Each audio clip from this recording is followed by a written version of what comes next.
Welcome to lesson 1.5. You'll notice the video looks a bit different today. I'm trying a different setup to see if that might work out better for you. You're still going to get your journal out. You're still going to set up the page number M3, the lesson, which is 1.5, and today's date, which is 9/4/20. This is also your weekend, so I'm trying to respect that and make this a shorter video but still have you prepared for class on Tuesday.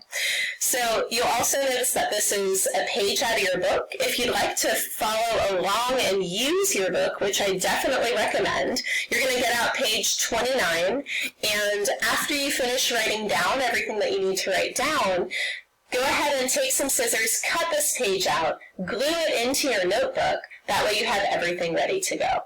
If you choose to not use your book, then all of these directions you have to write down in addition to what I'm writing down in my marker. Let's go ahead and dive right in.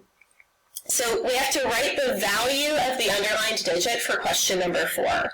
And remember that when we're writing the value of the digit, our answer, is it going to be a number or is it going to be a word? That's right, it's going to be a number. And when we're doing the value of the digit with decimals, you remember, because this 4 is after the decimal point, we're still going to copy down that 4, but now we're most interested in everything that is to the left of that 4. So the decimal point is immediately there. We have to copy that decimal, and then that 0 is right there. If that 0 is anything other than a 0, we would change it to a 0, but it's already a 0, so we will write that 0. Now you might be wondering, don't we have to change the 1 to a 0 and the 8 to a 0? Well, you can write as many zeros after the last non-zero digit when you have a decimal, and the values are exactly the same. So this 0 and 4/10 is going to be the answer that you would see most likely on any sort of standardized test. So that is the preferred way to go about it. It's just recognizing that, hey, this is the biggest decimal digit. Biggest because it's the closest to the decimal point. It's in the biggest place value that's a decimal, which is the 10th place.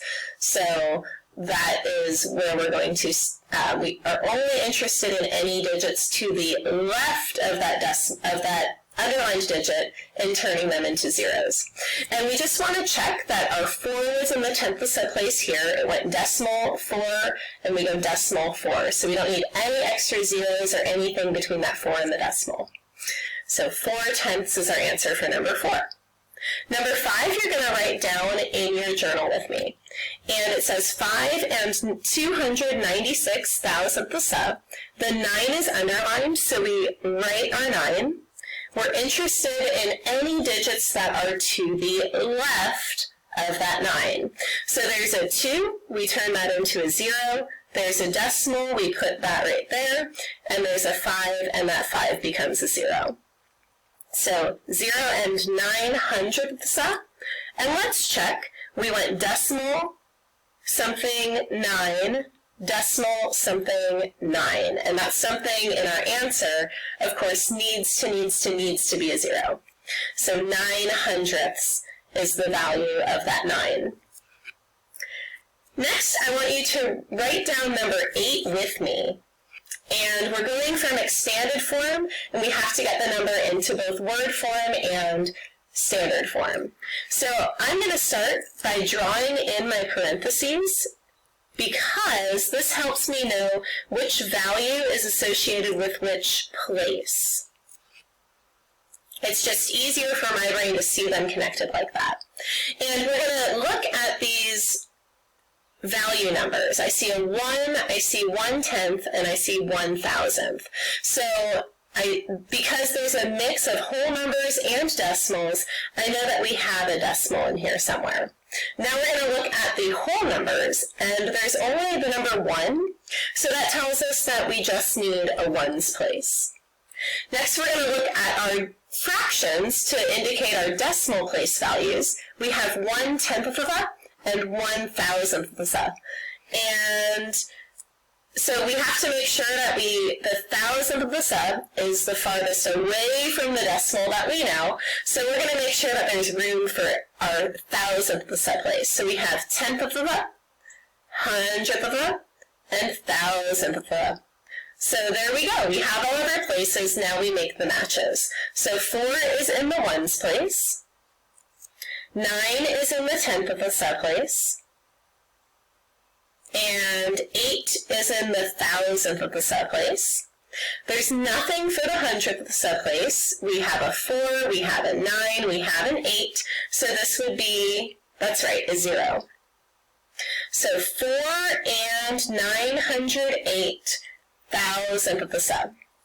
Now we have to get that into word form. We're going to circle that decimal point to help us out, because that decimal means the word and. Very good. So we're going to cover up everything after the decimal. All we have is the number 4.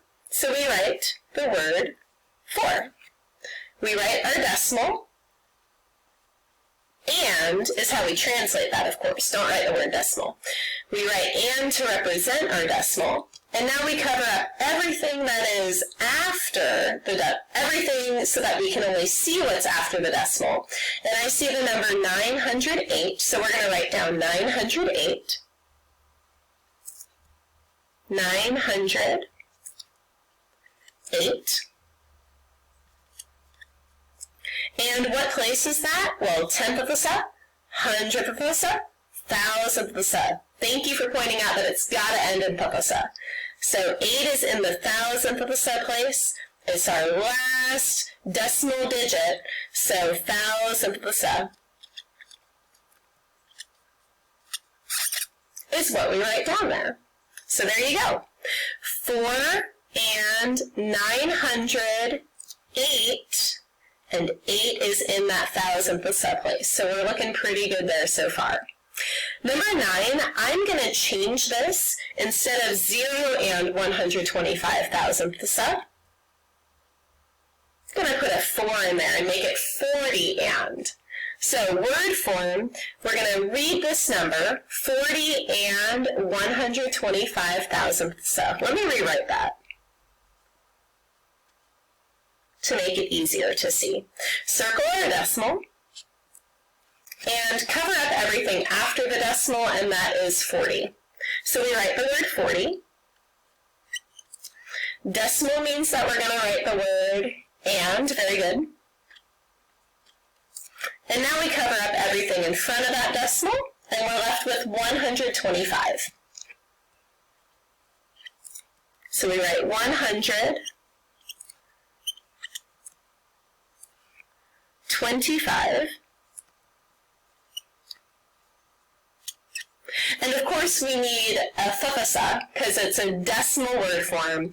Tenth of the sa, hundredth of the sa, thousandth of the sa. So I'm just going to draw a little arrow and use the space up here. So there we have it, 40 and 125,000th of the sub. Now I want to focus in on number 10 and 11 because that is the bulk of what's new today. This other stuff was mostly review. So we're comparing the values of the 4s in the number 0 and 844,000th of the sub.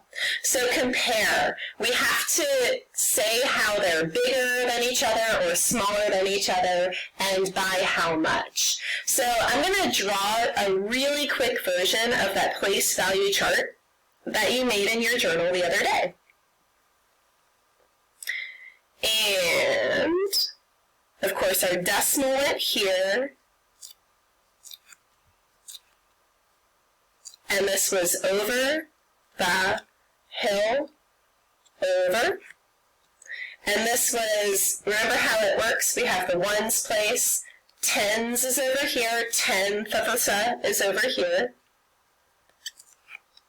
Hundreds is over here, hundredth of a sa is over here, because we count away from our ones. And the thousands is over here. So this would be the thousandths over here. So we have, now what does this have to do with anything? Well, what this has to do with anything is that there we go. What this has to do with anything is that to get from 1 to 10, 10 is 10 times bigger than 1, right? Because 1 times 10 equals 10. 100 is 10 times bigger than 10, because 10 times 10 is 100. Each time you move from one place value to the next, like if you're going from the thousands to the hundreds times 10 gets you to the thousands. So each move represents 10 times bigger or smaller, depending on the direction that you're traveling. So we have our 4s that are right next to each other. So I like to start with the bigger place value. It makes the sentence a little easier to write. So we're going to start with the 4 in the, well, which one's bigger? The 100th of the set is the bigger place value because it's closer to that decimal. And the 4 in the 100th of the set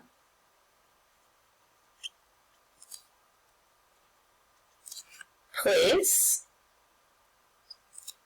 is, and then how many spots over is the other 4? Well, they're right next door. So if they're right next door, it's going to be 10 times the value of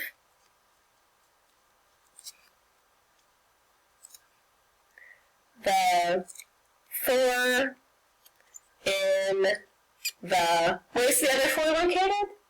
The thousandth of the set place.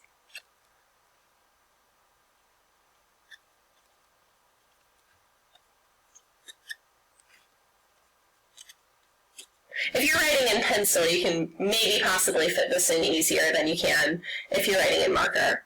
So because they're right next door, it's 10 times the value. Now, what if it was going from, say, there was a jump involved? Like maybe it was going from the 10th of the set over to the 1000th of the set. Well, that would be times 10 here, and then another times 10 here. What's 10 times 10? 100. So when we, each time we count, we multiply by 10. So times 10, it's not times 20, it's times 100, because 10 times 10 equals 100 if we're jumping 2 jumps. But these ones, they're right next door. So let's look at number 11. Number 11 is another that you're going to copy down.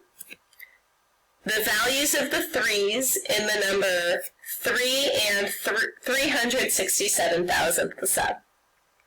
So, how many jumps is it from one 3 to the next? That's right, it's just one jump. Which 3 is bigger, the 1's place or the 10th of the set place?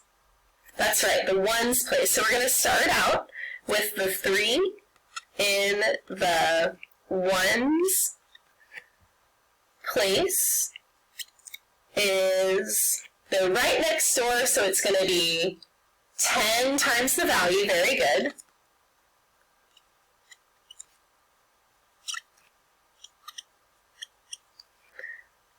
Of the 3 in the, where's the other 3 located? Good, it's in the 10th of the set place. Whoops. Put my H in too early.